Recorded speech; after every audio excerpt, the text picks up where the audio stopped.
자, 이번 3장에서는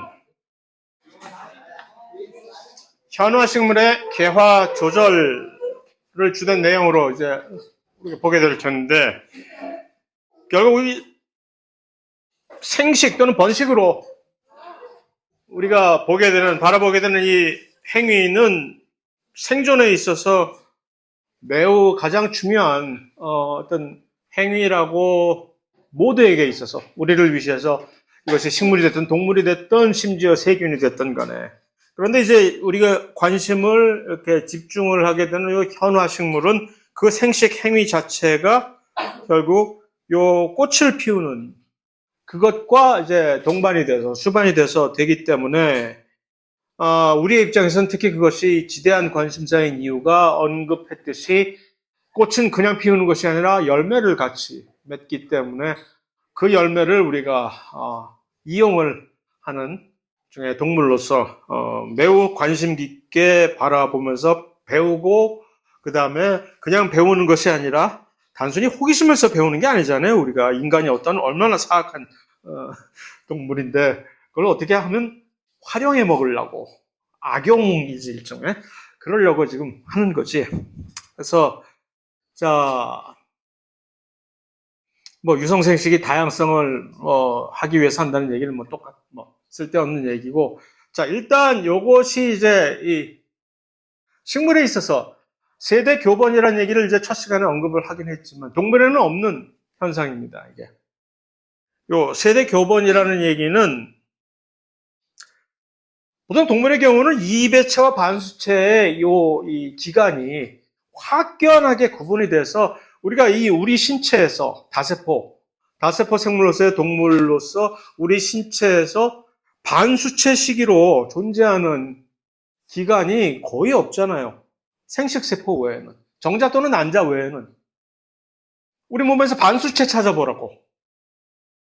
찾아볼 수 있는 데 딱 한 군데밖에 없지.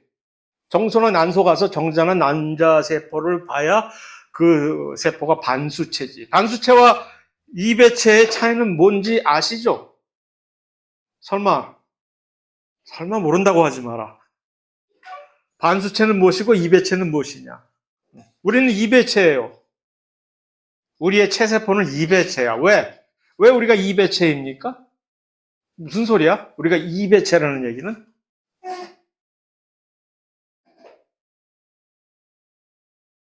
우리의 세포가, 일반적인 체세포가, 거의 대부분의 모든 세포가, 그러니까 생식세포 빼고는 우리 몸에서 모든 세포는 이배체지. 영어로 이것을 diploid라고 하는지. 이배체란? 무엇을 이배체라고 하지? 응? 정말로 모르는 표정을 짓는 일부 상당히 연기력이 뛰어난 학생들이 있네. 이배체와 반수체의 차이. 그러니까 이 세포와 정자세포의 차이, 또는 이 세포와 난자세포의 차이라고 얘기할 수도 있겠지. 그러나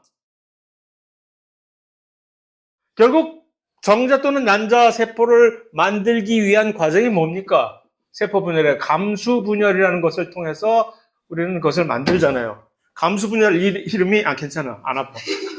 감수 분열이라는 얘기는 나 튼튼해 아직. 감수 분열이라는 얘기는 무슨 얘기야? 이게 왜 감수 분열이야? 리덕션이라는 얘기. 수를 줄인다는 얘기. 염색체 수를 줄인다는 얘기인데 우리 몸에 있는 세포 사람 세포 염색체 몇 개? 46개. 맞아. 46개야. 그러니까 46개에서 난자세포 염색체 23개로 반을 줄이겠다는 얘기죠. 자, 그런데 여기서 문제는 그냥 반을 뚝 자르겠다는 얘기가 아닙니다. 절대로. 무조건 반을 이렇게 자르겠다는 얘기가 아니라 아주 정교하게 어떻게 자르겠다고? 우리는 46개가 어떻게 해서 만들어진 거야? 우리 세포 염색체 46개는 우리 그 근원을 따지면 어떻게 된 거야? 엄마가 23개, 아빠가 23개 줘서 46개 된 거 아니에요. 그 얘기는 23개 똑같은 게 그러니까 쌍으로 있다는 얘기지. 그 쌍으로 똑같은 염색체인데 아빠 쪽에서 온 것과 엄마 쪽에서 엄마, 아빠, 어머니, 아버지, 네. 어머니, 아버지 여기서 각각 온 것이 이 서로 이제 중복이 돼서 있는 이러한 염색체. 그것을 우리는 뭐라고 얘기를 해요? 같은 염색체. 그러나 그것을 영어로 호모로고스 염색체라고 호모로고스. 한국말로 상동 염색체라고 하잖아요. 그러니까 이배체 세포는 이 상동 염색체가 있는 것이지. 우리가 염색체 23개를 1번부터 23번까지 번호를 딱 매긴다면 마지막 염색체는 물론 X 염색체 또는 Y 염색체가 되겠지만 1번부터 22번까지 염색체, 여기도 1번부터 1-2-, 3- 이렇게 1번은 2개, 2번 염색체가 2개 이런 식으로 페어로, 짝을 짓고 있다는 그러한 형태가 바로 이배체란 얘기죠. 이배체. 2개가 있다는 얘기입니다. 2배수로.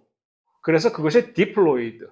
그런데 생식세포를 만들 때는 이것을 반으로 줄이는 거지. 다만 반으로 그냥 무대뽀로 줄이는 것이 아니라 그러면 아주 포만하는 거지.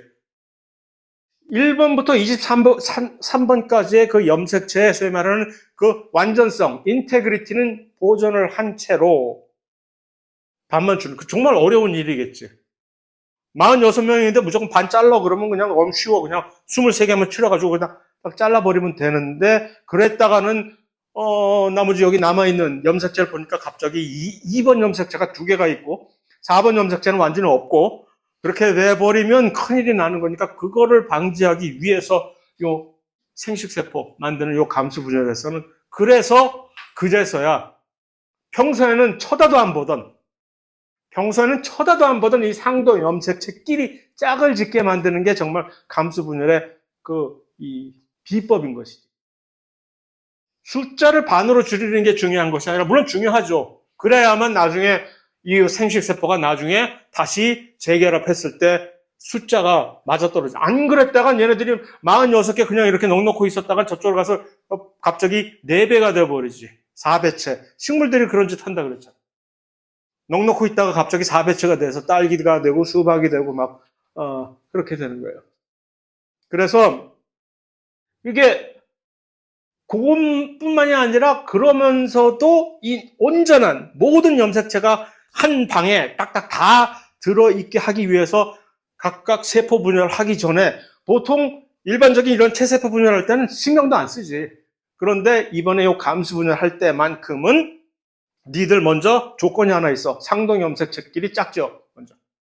딱 다 지었지? 손 들어봐. 그러면 이제 짝지어서 그러면 그제서야 얘네들을 짝들을 분리시킴으로써 이제 다른 방으로 모든 각 염색체들이 전부 다른 방으로 이렇게 분리가 되도록 하는 아주 기가 막힌 방법을 사용을 하는 것인데, 어쨌든 그래서 이 반수체인데 괜히 쓸데없는 얘기를 했네. 포인트는 그게 아니라 동물은 그래서 이 반수체 세포를 찾는다는 것이 뭐 매우 그냥 아주 예외적인 케이스죠. 뭐 정자 또는 난자 같은. 그런데 그러고 나서 정자 또는 난자가 자기들이 세포 분열을 막 해가지고 자기들 스스로 세포 분열을 해서 다세포 조직을 이루는 일이 없잖아요. 일단. 그냥 이러고 있다가 정자 또는 난자 생식세포가 있다가 이들의 앞으로의 목적은, 남은 운명은 그냥 다시 재결합해서 생식을 통해 가지고 다시 수정란을 형성하는 것 외에는 전혀 없잖아. 그런데 식물은 뭐냐면 희한한 일을 한다는 얘기지. 식물 역시 이렇게 여기서 또 왜 이래?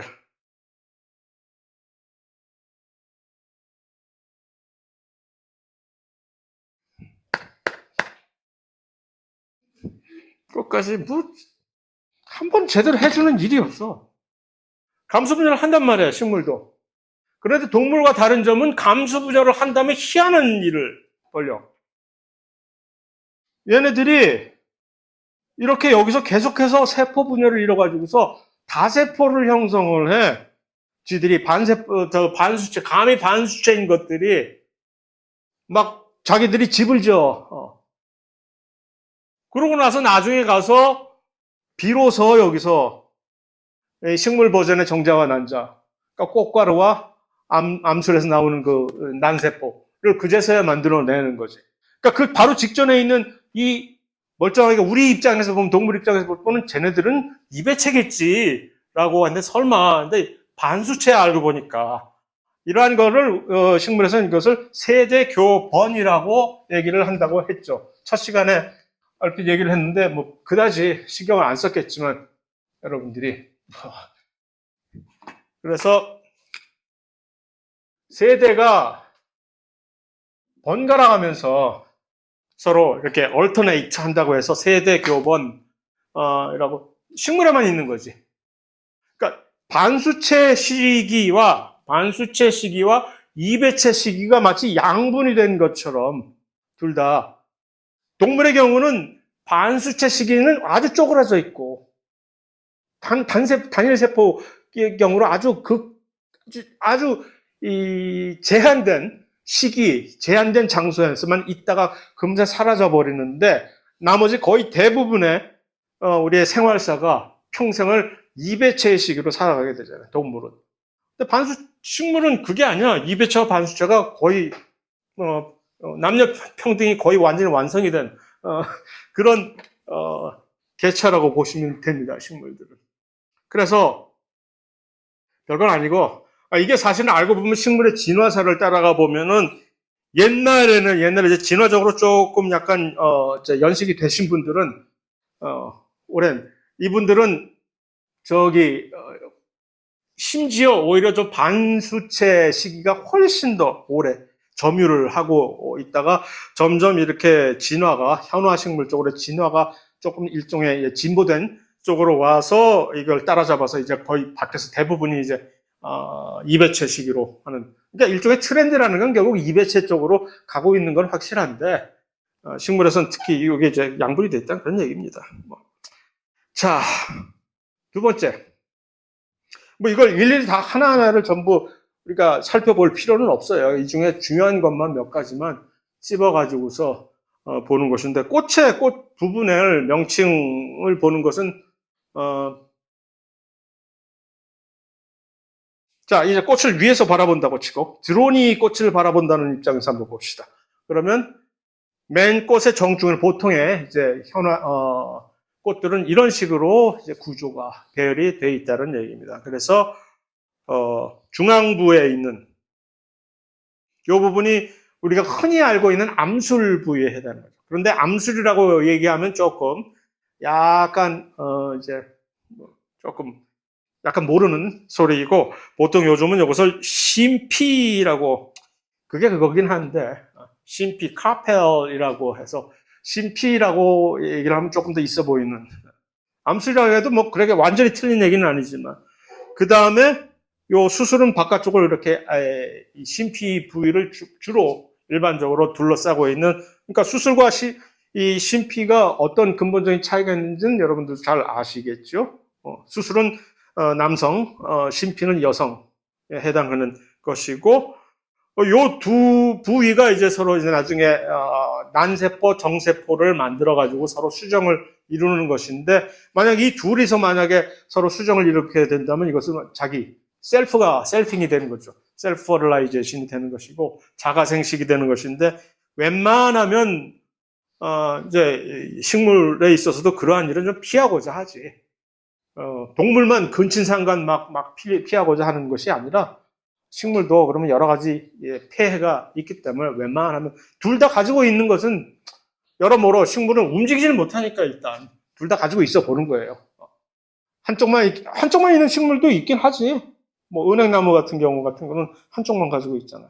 그래서 은행나무는 그래서 암수를 같이 심어줘야 이게 열매를 맺지 안 그러면 그러나 대부분의 식물들은 이렇게 꽃 하나 안에 이게 둘 다를 가지고 있긴 하고 그 바깥쪽을 이렇게 꽃이라고 해서는 일종의 유인하는 거지 이것은 자기들의 목적을 달성하기 위해서 곤충이라든가 뭐 그런 것들 유인하기 위한 현란한 네온 사인이라고 보면 돼요. 오세요 오세요 하는 네온 사인 정도. 그 다음에 꽃받침은 이제 구조적인 건물의 이 전체적인 구조를 지탱하는 거라고 보시면 되고 이렇게 돼 있다는 얘기고 이것을 좀 더 자세하게 들여다보면 이렇게 되어 있는데 각 부위가 좀 더 자세하게 들어와 있는 것이죠. 그러나 이것은 뭐 그렇게 중요하냐. 자세하게 이런 부분 알고 있는 것은 물론 좋은 일이긴 하지만 살면서 이거 모른다고 해서 그다지 큰 장애를 느껴본 일이 없습니다. 식물학자로서도 심지어. 그러니까 뭐 그냥 이렇게 서로 각 부분이 예를 들어서 심피라고 하는 전체적인 심피하면 뭐라는 얘기지? female 여성 생식 기관이라고 하면 되는 거지. female reproductive organ이라고. 그러나 심피라고 하는 부분은 무엇으로 구성이 되어 있느냐? 맨 꼭대기에 있는 요소는 암술머리, 스티그마, 그다음에 긴 기린목처럼 우아한 스타일, 그다음에 드디어 실제적인 일을 하는 오바리라고 하는 또 씨방이라고 하는 실제적으로 이 오바리라고 하는 부위가 우리가 실제적으로 취하는 열매라는 형식으로 우리가 취하게 되는 그 부분이 되는 것이죠. 그 정도로 한번 얘기하고 끝나는 것이고 이것이 시험에 있어서 시험 볼 때 이 각각의 부위의 명칭을 외워야 되는 그런 번거로움은 아마 없을 거라고 생각이 되고 그 다음에 수술에 역시 마찬가지고 뭐 그렇다는 얘기입니다.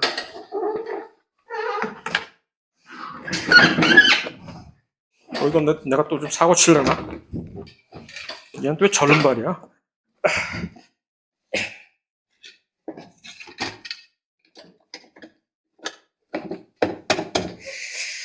오케이.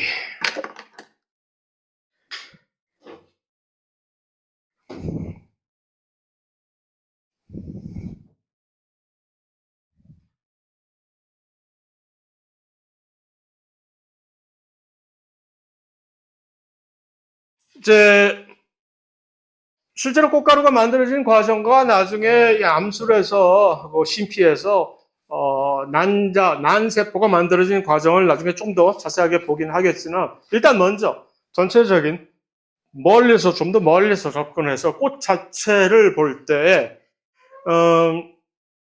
거의 대부분의 꽃은 이런 식으로 되어 있잖아요. 심피와 수술이 전부 둘 다 같이 있는, 좀 전에 본 그런 경우. 이것을 우리는 완전 퍼펙트 플라워, 완전화라고 하는데 그렇지만 불완전화가 있다는 얘기죠. 그러니까 이 둘 중에 하나만 있다는 이런 임퍼펙트 플라워가 있다는 얘기고 그런데 이제 불완전화 중에서도 두 가지 종류가 있다는 얘기입니다. 하나는 한 식물에 꽃이 있는데 그 꽃 자체가 어떤 꽃은 암술만 가지고 있고 어떤 꽃은 수술만 가지고 있고 그런 식으로 되어 있는 그런 것을 우리는 모노에이시우스, 암수 한 그루라는 그런 꽃이 있고 심지어 한 식물 자체가 완전하게 한 종류만 가지고 있는 꽃도 그런 것이 이제 대표적인 은행나무가 되는 것이죠. 그래서 이 백합이라든가 옥수수도 사실 불완전한 꽃이고 백합은 완전한 꽃인데 은행나무뿐만이 아니라 잘 몰랐던 동작꽃 이런 것들도 암나무와 순나무가 따로 있다라는 그 정도 얘기. 이것을 외울 필요는 없지만 그렇다는 얘기입니다. 자, 그래서 암컷 배우체라는 것을 만드는 이제 감수부전을 통해 가지고서 결국은 나중에 이 난세포를 만드는 과정을 한번 살펴봅시다. 이게 중요한 거예요.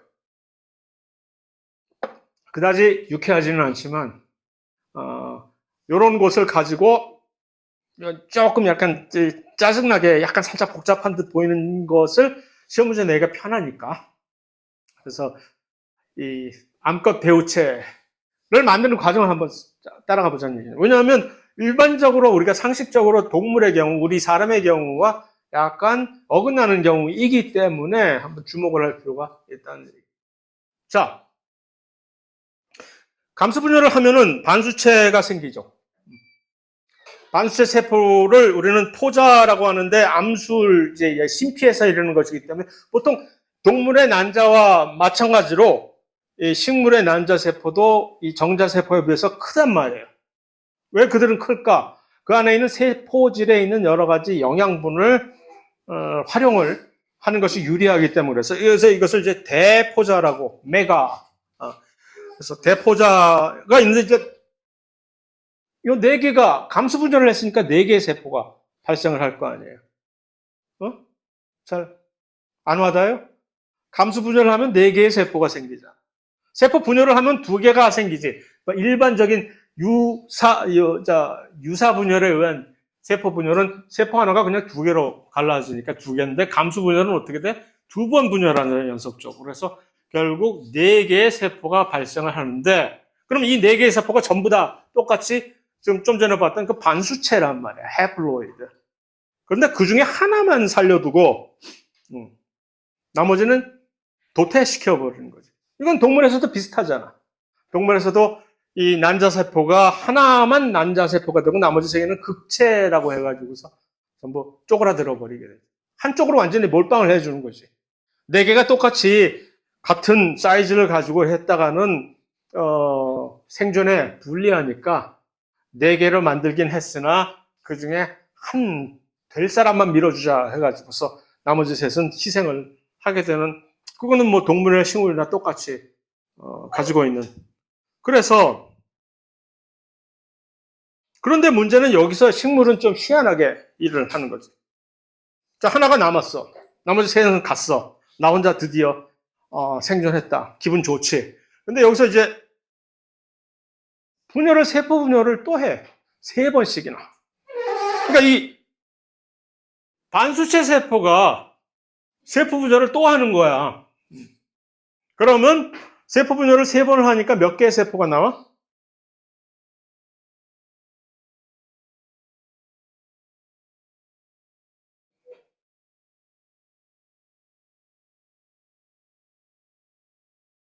이 그림을 봅시다. 여기서 이 세포 하나만 남아가지고 지금 좀 전에 얘기했던 이 세포가 세포 분을 하니까 지금 토탈 몇 개의 세포가 되느냐 말이죠. 하나, 둘, 셋, 넷, 다섯, 여섯, 일곱, 여덟 개가 되잖아요. 세 번 분열을 하니까. 그죠? 그래서 그 여덟 개의 세포가 각자가 이제 역할 분담이 된다는, 이 세포 분열을 한 여덟 개의 세포가 전부 나중에 최후에 자기가 이제 생식을 결국 수정을 하게 되는 난자세포가 되는 게 아니라 여기서 어떻게 되냐면 난자세포는 딱 한 세포만 난자세포가 되는 거예요. 자, 일단 8개의 세포 중에서 위쪽에 있는 요 3개의 세포는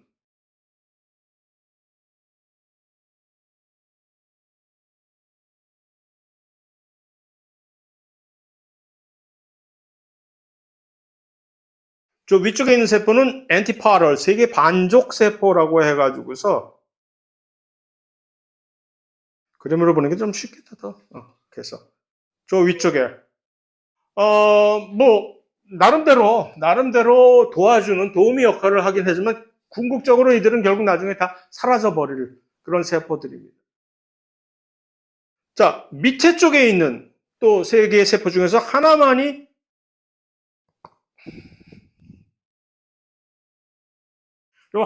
에그셀이라고 하는 지금 난세포가 되고 나머지 2개 세포는 시너지스, 조세포라고 하면 돼요. 조세포, 그냥 도우미 세포.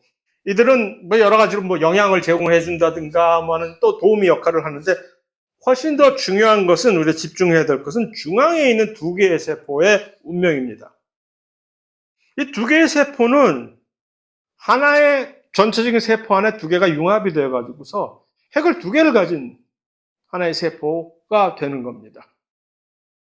그래서 사실은 수정에 참여하게 되는 세포는 이러한 일련의 과정을 거쳐서 8개의 세포 중에 엄밀히 말해서 수정에 나중에 이 수술에서 온 정자세포가 들어와 가지고서 수정에 참여하게 될 때 이 중앙에 있는 요 세포와 요 난세포 둘 다 사실 수정에 참여를 하게 됩니다.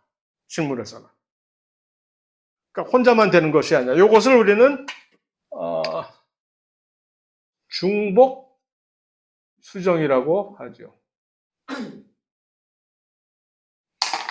다시 말하면 결국은 들어오는 정자세포도 둘이 들어온다는 얘기죠. 하나는 중앙에 있는 폴라뉴클리어라고 하는 요 세포와 수정을 하고 나머지 또 한 세포는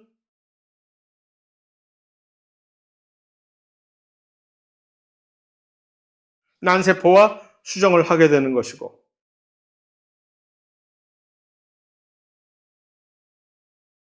중앙에 있는 요 세포를 중심세포라고 얘기를 하는데 이 중심세포는 핵이 두 개가 있는 거예요. 그러니까 만약에 이 중심세포가 하나의 정자와 수정을 하게 되면은 결국 이 세포의 배수체는 어떻게 되는 걸까?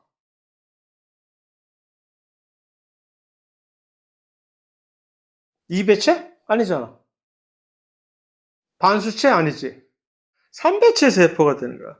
매우 좀 조금 이상한 식물의 삼배. 그래서 많은 식물들이 전부 이런 식으로 해가지고 거의 대부분의 이런 현화 식물들이 중앙에 있는 이 세포들은 삼배체 세포를 형성해서 얘네들이 계속해서 삼배체의 자손들을 불켜나가게 되는 거야. 걔네들이 뭐냐? 우리가 먹는 쌀, 밀. 그래서 이 씨의 바깥쪽을 형성하게 되는 배유라고, 배젖, 엔도스펌이라고 영어로 얘기하는 요 부위가 사실은 우리가 실제적으로 영양분을 섭취하게 되는 주요 부위가 되는 거지. 요 세포, 엔도스펌, 배유세포들을, 조직을 형성하는 세포들은 전부 삼배체로 그 근원이 중앙에 있는 극핵세포, 두 개의 핵을 가지고 있는 세포와 정자세포가 합쳐져 가지고서 세 개의 삼배체 세포를 이루어 가지고 거기서 세포 분열을 한 불켜난 그런 세포들이죠. 이들의 용도, 목적은 뭐야? 안에 자라나는 그 엠브리오, 배에 영양분을 공급해주는. 해부학적으로 이걸 보면은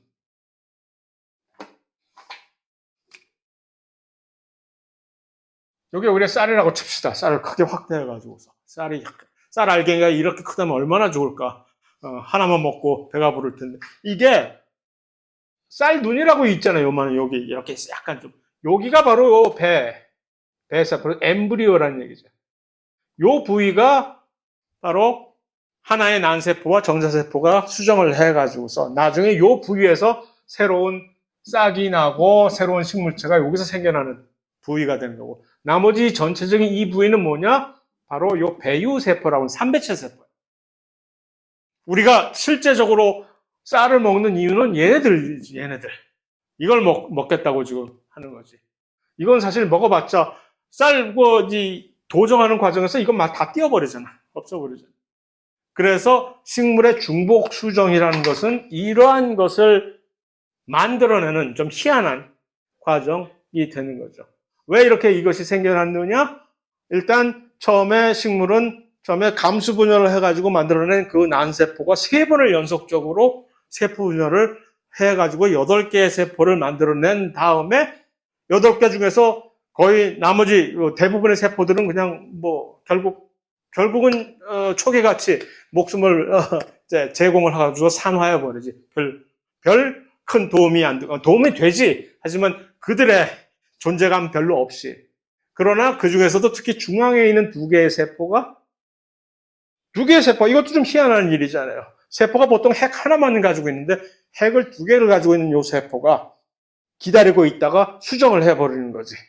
그러면 이 세포는 핵을 3개를 가지게 되는 일종의 그래서 삼배체 세포가 되는 거고 그 자손들이 삼배체 세포가 이 소위 말하는 그 배유라고 하는 이들의 목적은 뭘까? 식물에 있어서 영양분을 공급해주는 영양 저장소가 되는 누구를 위한? 바로 자라나는 새싹을 위한 자기네들의 영양 저장소라고나 할까? 그리고 또 하나의 실제적으로 진짜로 난자세포는 정자세포와 결합을 해서 그럼 여기는 이배체 정상이라는 얘기는 좀 함부로 할 얘기가 아니지만 그냥 일반적인 이배체 세포를 만들어 가지고 또 다른 세대를 영위를 하는 이런 식으로 이것을 생식을 진행을 한다라는 얘기입니다.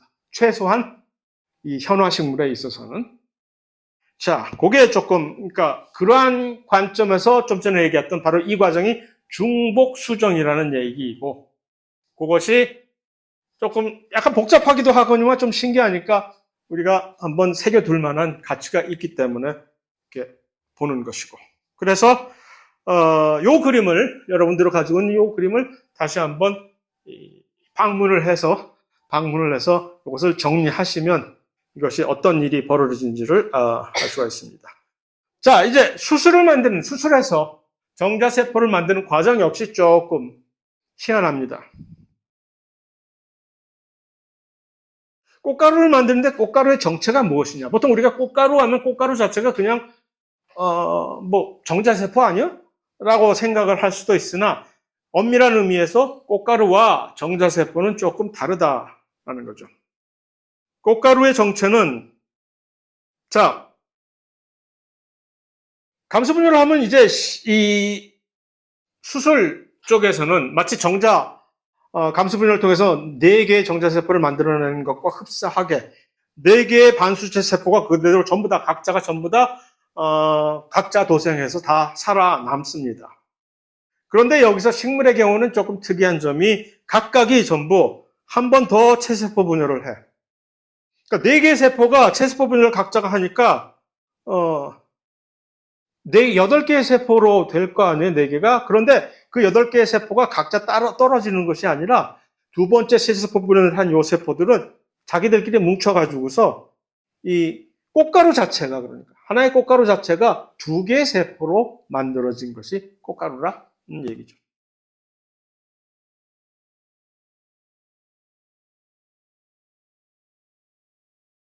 이것도 역시 그림을 보면은 조금 이해가 훨씬 더 빠르지 않을까? 그래서 여기서 4개 감수 분열을 통해 가지고 이 감수 분열이 여기 있잖아요. 지금 여기서 발생한 감수 분열을 통해 갖고 4개의 지금 배우체 세포가 만들어지는데 이들이 한 번 더 체세포 분열을 하면은 각각이 지금 2개의 세포로 이루어진 그런 세포가 되는 거예요. 그런데 그 2개의 세포가 만들어졌을 때 이제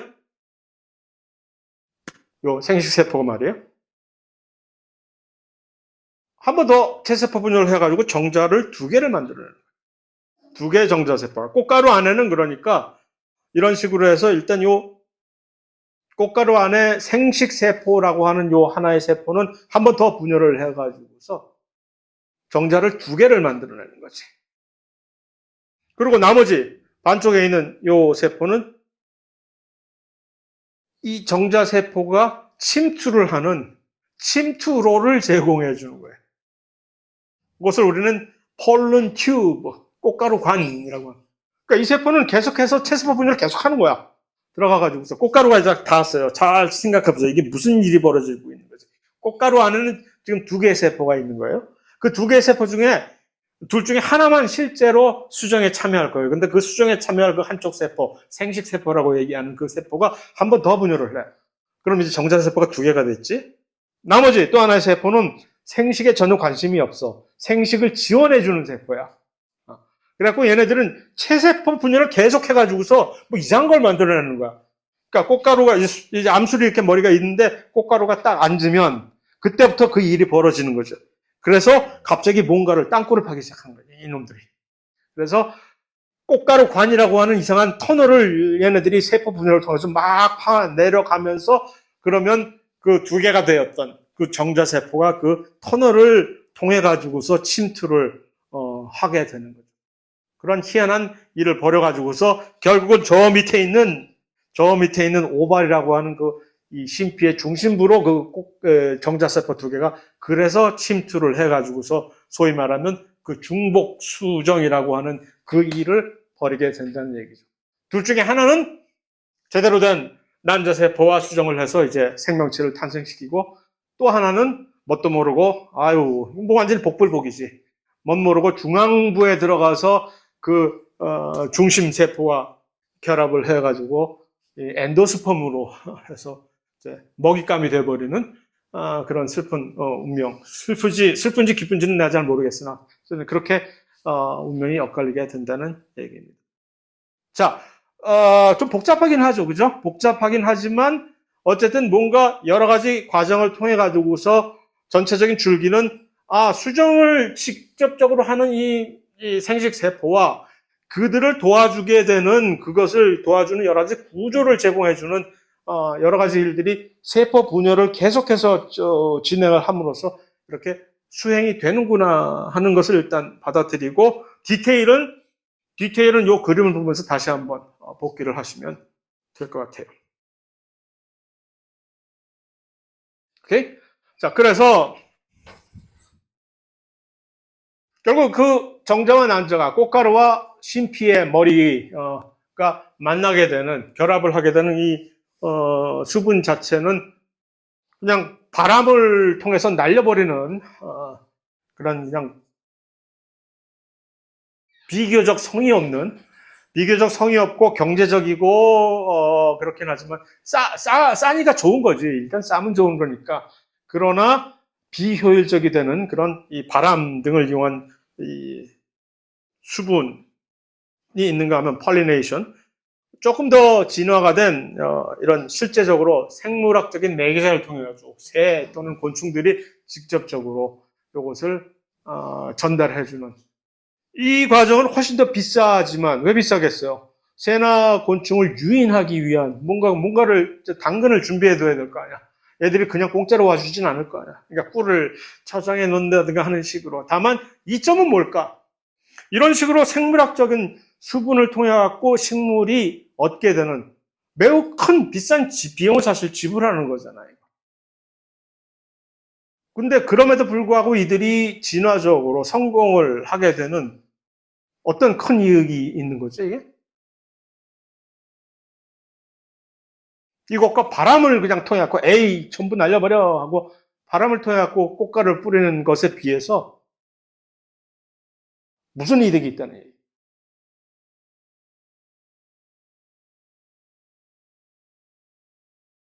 특이성이 생기죠, 특이성. 예를 들어서 바람을 날리면 벼 꽃가루가 옥수수에 가서 떨어지고 무슨 장미에 가서 떨어지고 그건 아무 의미 없는 일이 되는 거예요. 그러나 이런 곤충 또는 새를 통해 갖고 이것을 매개를 하면 특이적으로 곤충이 예를 들어서 이 꽃을 방문해 가지고서 꿀맛을 봤더니 맛이 좋더라 하면 또 다른 같은 종류의 꽃에 방문을, 또 재방문 의사 있으십니까? 하면 있다고 만족도 조사해서 그렇게 되는 경우가 많으니까 특이적으로 나의 꽃가루가 전달이 될 필요가 없는 부위에 쓸데없이 가서 회방을 민폐 끼치는 것이 아니라 꼭 내가 도달해야 될 위치에 특이적으로 도달을 하게 되는 그런 것이 꽤 사실 큰 이익이죠. 이 생식의 성공 측면에서 보면. 그래서 그렇다는 얘기이고, 심지어 박쥐도 여기에 참여하고 새뿐만 아니라 박쥐까지도 이런 식으로 하는. 그래서 이 수분의 정확성을 우리는 생물학적 수분의 이점이라고 얘기를 할 수가 있습니다. 자, 요 셀프 폴리네이션의 문제점은, 그러니까 이것을 자가 수분을 방지하는 메커니즘이 왜 여기저기서 이렇게 많이 팽배해 있을까 하는 얘기는 이것을 보면, 산딸기인데 이렇게 근친 상간을 철저하게 배제해 가지고서 타가 수분을 한 산딸기와 잘못 넉넉히 있다가 셀프가 돼 가지고 되는 산딸기와 많이 달라 보이죠? 좀 병적으로 이제 병증이 좀, 왜냐면 아무래도 그렇게 되면 열악한 유전자들이 노출이 되는 경우가 많게 되니까. 셀프의 자가 수분 또는 자가 수정의 그 폐해는 자기가 가지고 있는 조금 잘못된 유전자가 이 동종 접합이 돼가지고서 노출이 돼서 그 효과가, 웬만한 경우 돌연변이라는 건 어떻게 일어납니까? 돌연변이. 우리는 이배체의 이점을 사실 꽤 덕을 보고 있는 거죠. 이배체이기 때문에 염색체가 두 개가 있으니까 스페어가 하나 있단 말이지. 한쪽에서 뭔가 잘못됐어. 이쪽 유전자가 잘못돼서 망가졌어. 하지만 스페어가 있기 때문에, 이 망가졌다는 얘기는 기능을 못한다는 얘기잖아요. 기능을 못해도, 예를 들어서 브레이크가, 우리가 자동차를 몰고 가는데 브레이크가 하나가 아니라 두 개가 있다고 칩시다. 근데 가다가 하나가 망가졌어. 그래도 또 하나가 있으니까 별 걱정을 안 하잖아요. 하나 스페어로 밟으면 되지. 그게 바로 이배체. 그래서 많은 돌연변이, 유전자들이 열성인 이유가, 열성이라는 얘기는 결국 그런 식으로 기능을 상실을 하긴 했으나 옆에 기능을 아직도 유지를 하고 있는 똑같은 나의 상동 염색체에 위치한 또 다른 짝의 유전자가 기능을 제대로 수행하기만 하면 나를 덮어줄 수가 있는 것이 바로 열성 유전자의 정의인 것이죠. 그래서 많은 유전자들이 보통 기능을 상실하게 되면 돌연변이에서 열성이 되어버리는데 그래도 별 무리 없이 살아가잖아. 이배체이기 때문에. 그런데 이거를 셀프를 하게 되면 이제 확률적으로 그 망가졌던 유전자가 두 짝이 그대로 같이 존재하게 되는 경우가 많이 늘어난다는 얘기예요. 그래서 그 유전자의 폐해가 열악한 유전자들의 실제적인 그 형질이 드러나게 되는 경우가 많기 때문에 동물이든 식물이든 이것을 어떻게 해서든지 막아버리려는 이 메커니즘이 진화를 했다는 얘기죠. 자, 그래서 어떤 식으로 식물은 이것을 방지를 했을까? 동물이야 이걸 막잖아, 서로. 너 너네 동네에서 너네 짝짓기 하지만 딴 동네 가서 해. 막 하는 식으로 막잖아, 동물은. 그런데 식물은 그렇게 할 수가 없잖아. 어떻게 할까? 일단 이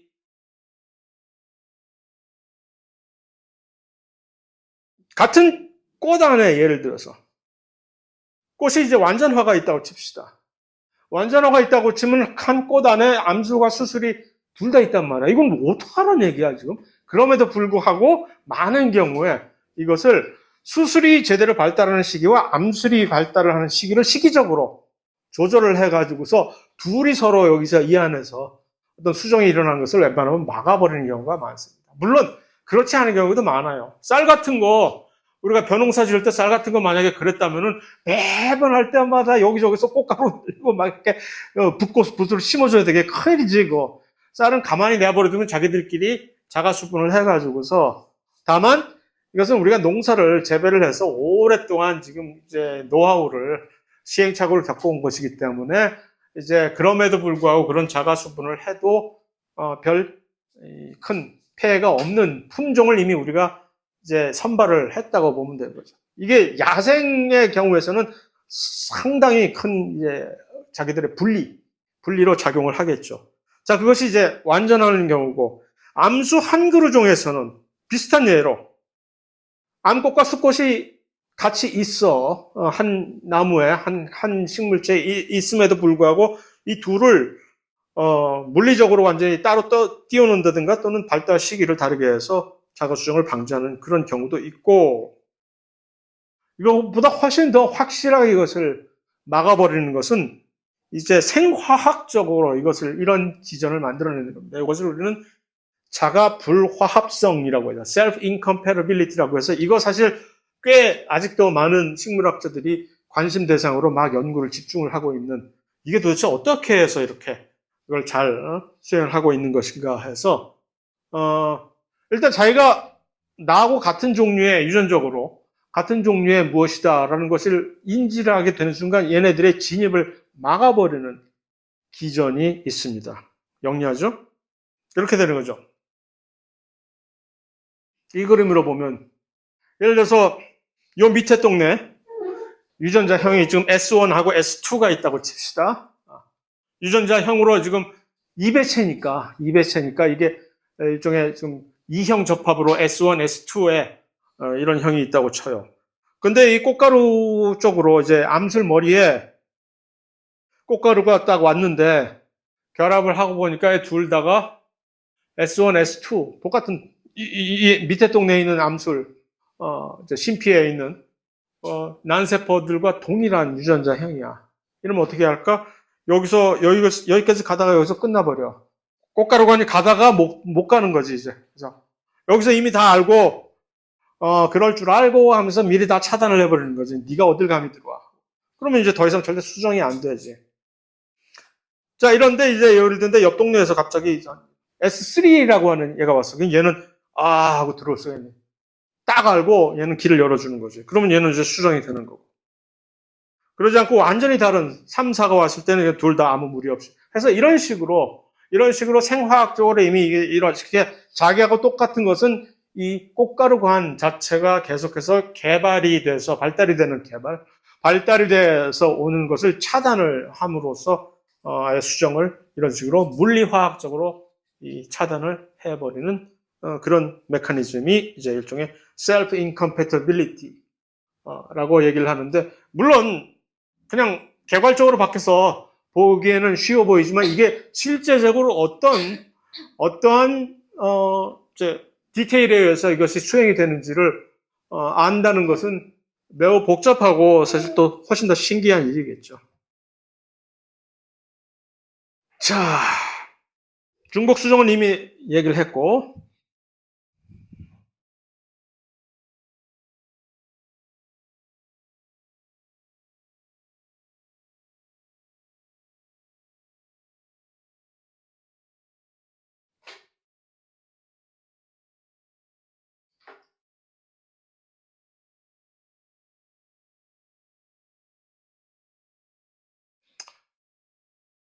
그 다음에 이제 꽃 분열 조직에 대해서, 그럼 꽃을 만드는데 개화를, 자, 그러니까 생식을 하려면,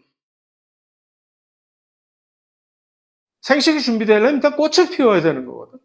꽃을 피운다는 얘기가 도대체 뭡니까? 꽃이라는 건 뜬금없이 갑자기 갑툭튀가 꽃이잖아.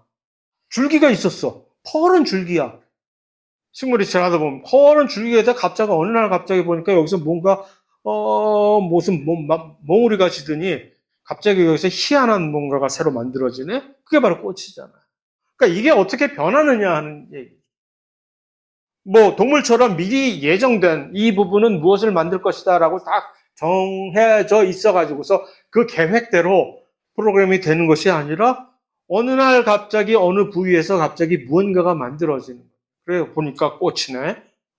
그리고 이 식물의 입장에서는 일단 생식을 완수하기 위해서는 제일 먼저 첫 번째 꽃을 피울 수 있어야만 되는 거예요.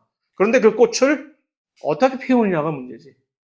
원래 이렇게 자라다가 어느 위치에 가서 마치 동물처럼 어느 위치에 가서 이제 꽃을 만들어라 라고 정해져 있는 것인지, 아니면 가다가 어느 환경 조건에 의해서 갑자기 자 이쯤에서 이렇게 꽃을 피우자라고 정해지는 것인지, 뭐 둘 중에 그렇다 치더라도 뭐 정해져 있든 아니면 자기들이 그냥 애드립으로 임프로바이즈를 하던 간에, 그럼 어떻게라는 말이 그 다음에 질문이 되는 거지.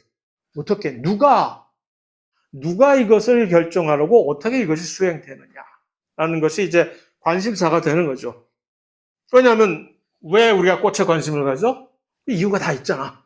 그럼 우리도 어떻게를 알게 되면 갑자기 있다가 꽃을 확 피워버리고 거기서 꽃을 피우면 열매를 맺을 수 있게 되니까 하는 얘기인데, 한 가지 이미 정해져 있다라는 것이 조금 설득력이 이제 없어지는 이유가, 꽃은 환경 조건에 따라서, 아니 식물은 환경 조건, 예를 들어서 갑자기 잘 자라고 있다가 갑자기 무슨 뭐 환경적인 재난에 닥치게 된다 그러면 갑자기 꽃을 피워버려, 애들이. 그러니까 나 이제 곧 얼마 못 살겠구나라는 것을 인지하고 갑자기 돌변해서 원래는 예를 들어서 이 식물이 한 달쯤 있어야 꽃을 피운다고 칩시다.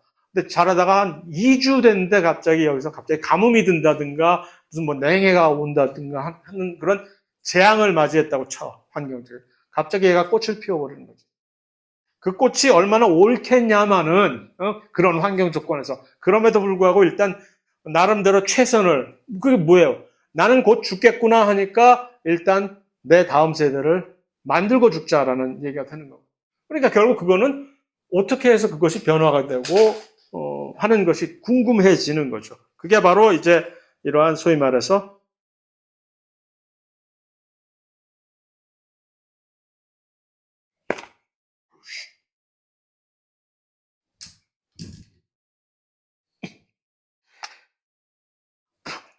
혹시 물리적인, 희한해. 기계든 사람은 뭐 언제적 얘기. 물리적인 뭔가 제압을 가하면 말을 들어.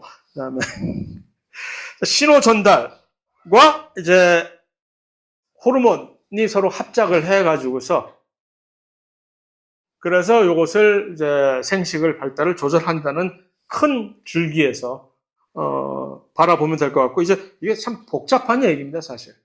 복잡한 얘기가 어떻게 가다 보면은 여러분들이 어쩌면 처음 듣게 되면 일단 생소하니까 잘 안 와닿고 짜증나게 되는 부분도 많고 하지만 그런 복잡한 과정을 겪어가지고 이것이 결국은 이게 뭐냐면 나중에 궁극적으로 어디까지 전달이 돼야 이것이 변한다?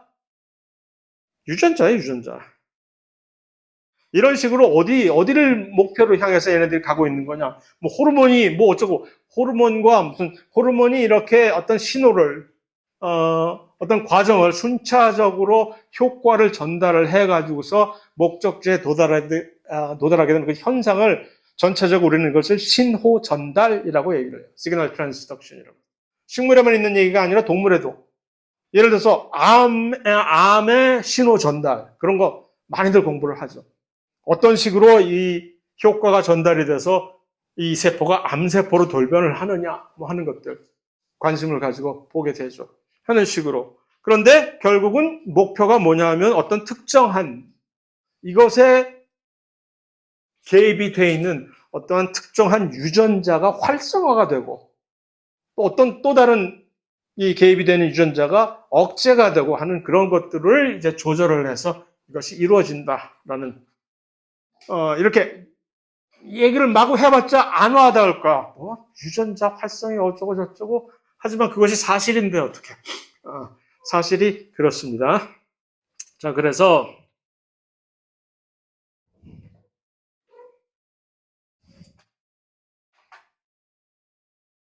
그 얘기가 지금 나오는 거예요. 조절 유전자군들의 발현 변화.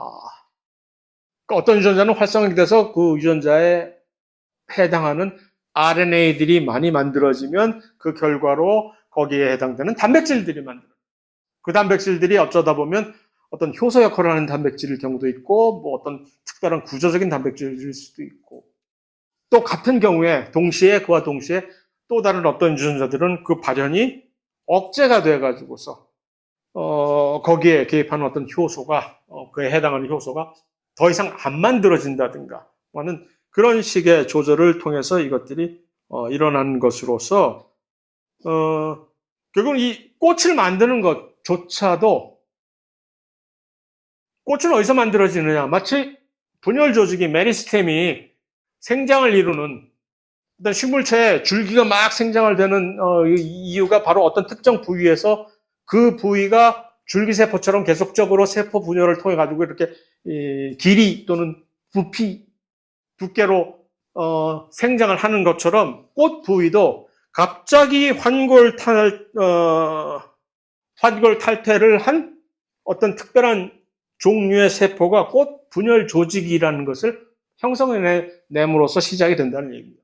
그 꽃 분열 조직, 플로럴 메리스템이라고 하는. 그러니까 이것이 갑자기 변하는 거지. 그래서 여기서 뭐 꽃잎도 만들고, 꽃 받침도 만들고, 수술도 만들고, 심피도 만들고 하는 그런 큰 변화가 멀쩡하게 새파란 줄기 또는 잎이었잖아.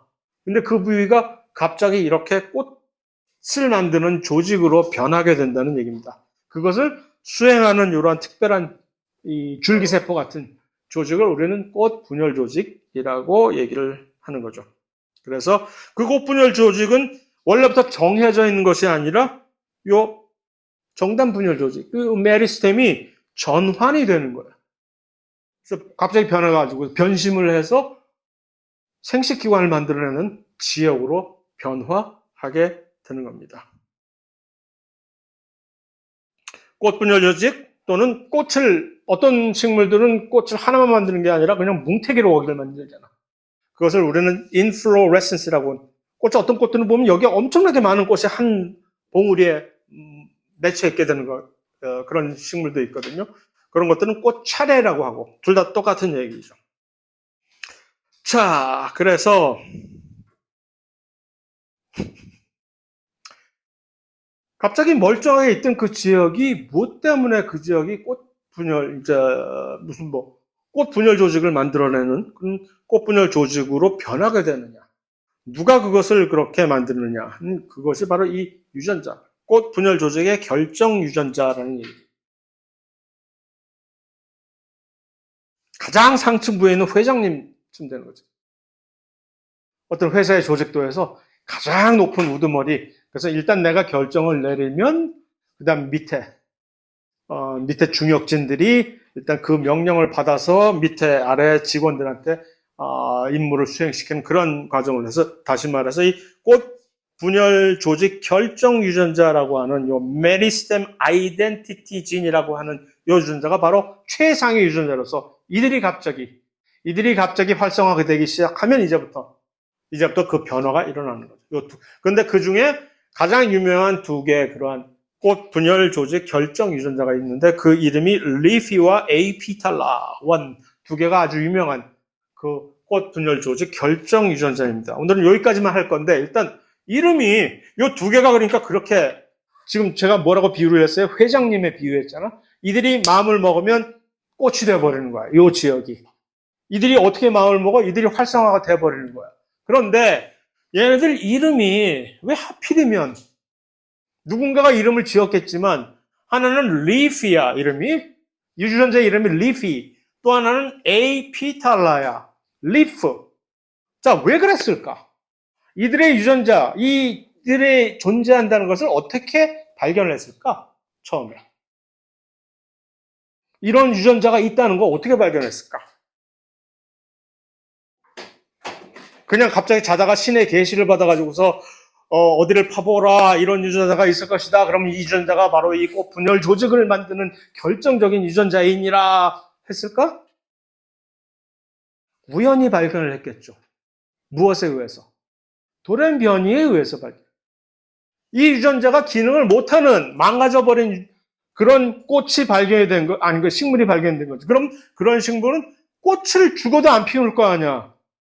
꽃은 죽어도 안 피우고 못 피우고 계속 잎만 무성하게 남들은 다 옆에 동네 지 친구들은 전부 다 꽃 피우고 난리 났는데 지금 얘는 계속 잎을 이렇게 피우고 있는 옆에 이 친구가 하나 발견이 됐을 거 아니에요. 그럼 너는 어쩌다 이렇게 됐니? 하고 막 조사를 해보니까 이 유전자가 망가져 있더란 얘기지. 그러면 네가 꽃을 피우는데 정말 결정적인 유전자이구나. 이러면 내가 뭐라고 지을까? 네가 원래 모습이 완전히 잎만 있었구나. 그러니까 내가 너를 리피라고 명하노라. 라고. 에이피탈라는 페랄이 뭐야? 페랄. 꽃잎이야. A는 뭐야? 뭐가 없다는 얘기 아니야. 꽃잎이 없어 얘는 아무것도. 남들은 전부 꽃잎이 무슨 빨간 꽃잎, 노란 꽃잎이 있는데 꽃잎을 전혀 못 만드는 그런, 왜? 유전자가 망가졌으니까. 그런 식으로 유전자의 돌연변이를 발견을 하게 되면은 그 원래 기능에 대한 단서를 얻게 돼서 계속 집중적으로 추적을 하다 보면 이제 실마리가 풀게 되는 그런 식으로 일을 해왔다는 얘기입니다. 별 관심은 없겠지만. 자, 다음 주에